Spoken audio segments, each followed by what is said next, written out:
நண்பர்கள் அனைவருக்கும் வணக்கம்.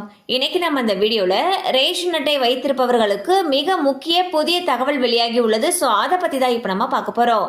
2026 பொங்கல் பண்டிகை சிறப்பு தொகுப்புடன் ரேஷன் அட்டைதாரர்களுக்கு 5000 ரூபாய் ரொக்கம் வழங்க தமிழக அரசு திட்டமிட்டிருப்பதாக தகவல் வெளியாகியுள்ளது. இதற்கான அறிவிப்பை தீபாவளி பண்டிகையின் பொழுது முதலமைச்சர் திரு மு.க. ஸ்டாலின் அவர்கள் வெளியிட இருப்பதாக தலைமை செயலக வட்டாரங்கள் கூறுகின்றன. இந்த அறிவிப்பு வெளியாகும் பட்சத்தில் மாநிலம் முழுவதும் சுமார் 2.2 கோடி ரேஷன் அட்டைதாரர்கள் பயனடைவார்கள்.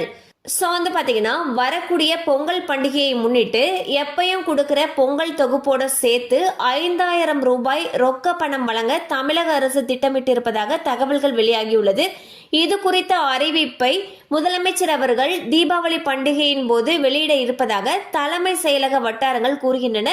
எனினும் இது குறித்த அதிகாரப்பூர்வ அறிவிப்பு விரைவில் வெளியாகும் என்று எதிர்பார்க்கப்படுகிறது.